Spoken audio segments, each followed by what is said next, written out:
Hi guys, it's Alec here, and we had such a cool week this week where it was science week at my daughter's school. So once a year we get to do some cool science stuff that's all about teaching kids how physics and all types of cool science stuff works.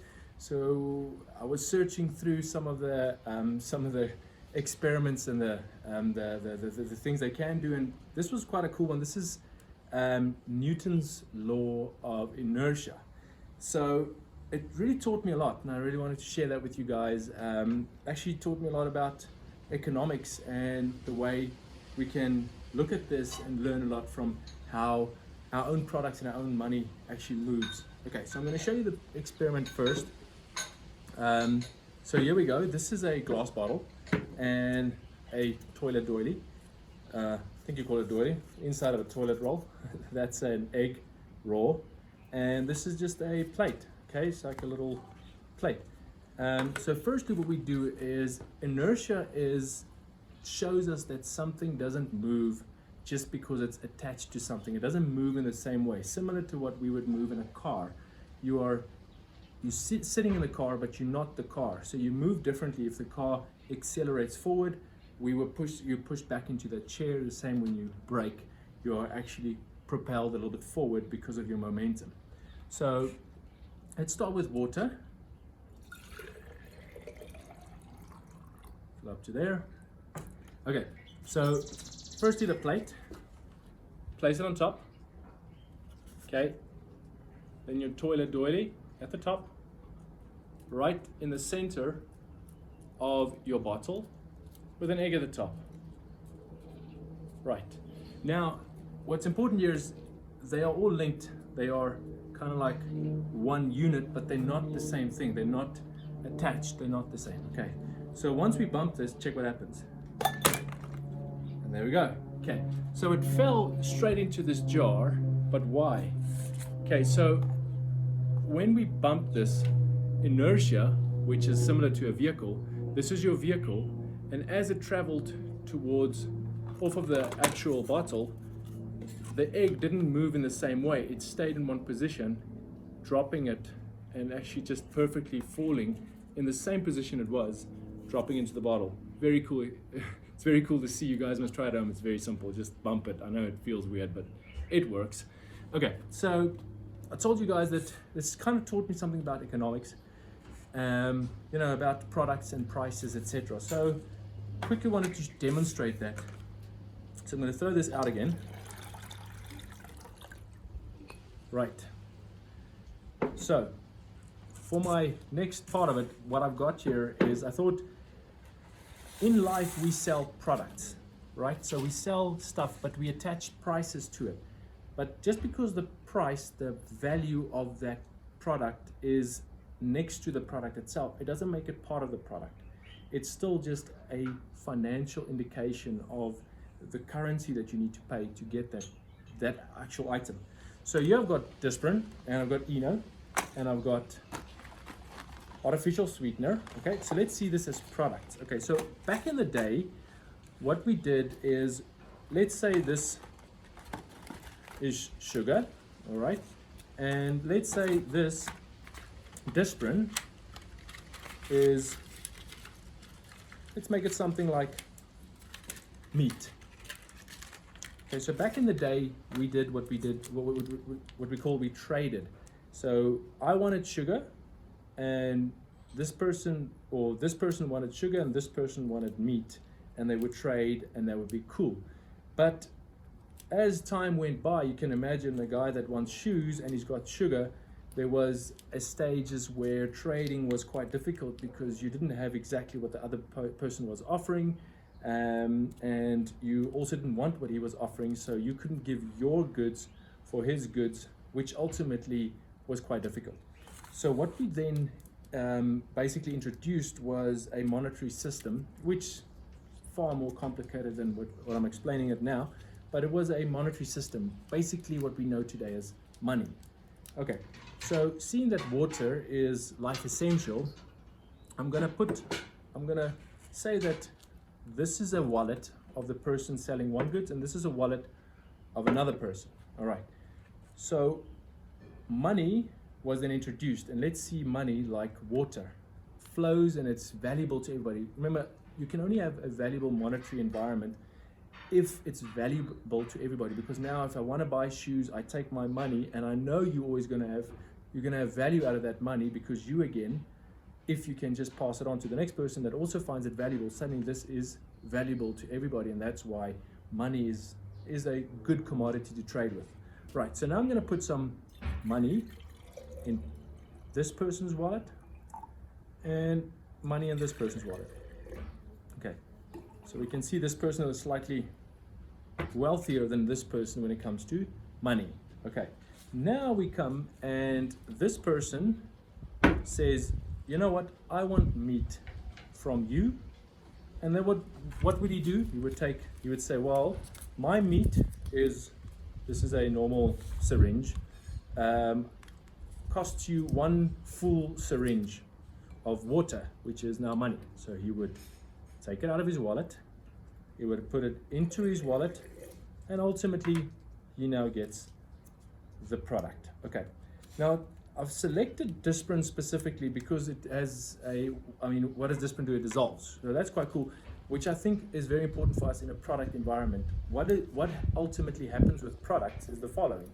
We would open it and we would consume it, and as we consume it, ultimately, over time, you walk through your shoes, or you eat the meat that we've just bought, and ultimately it is consumed and there's nothing left. Okay, so this happens the same with any product, whether you're buying a vehicle, whether you're buying shoes, or whether you're buying anything. Nothing lasts forever, right? Yeah, I know they say diamonds are forever, but ultimately it doesn't last completely forever. There's always a certain timeline. And then the other component, which is quite interesting, the one thing that does last forever is usually the wrapping. So yeah, that's quite something interesting for anybody that has products to remember. Our wrapping lasts a longer time than our product sometimes.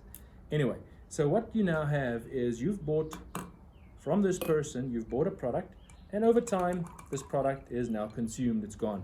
What would happen again? Well, I want more meat, and again I go to you say 1 syringe full of money, please.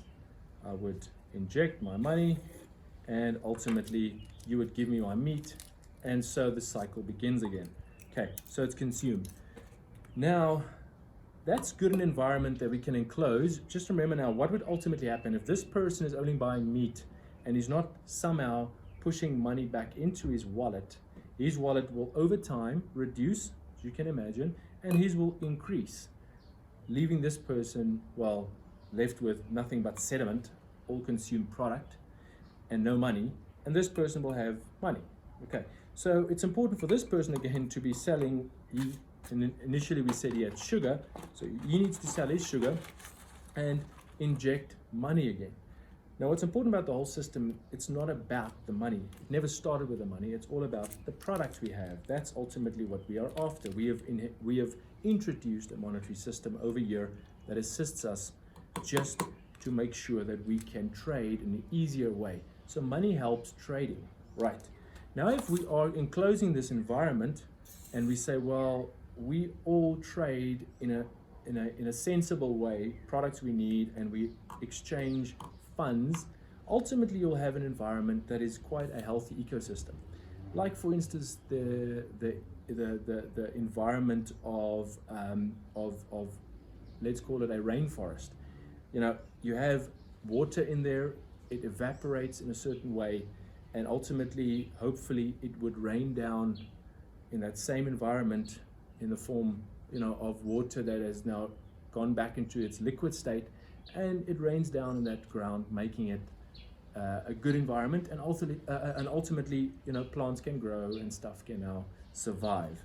All right, but if we now were to introduce something like a little bit of space here, and we are going into an environment where it is an imported product, okay, where we import products that we consume here, let's say country 1, and country 2 is the country in which it's manufactured.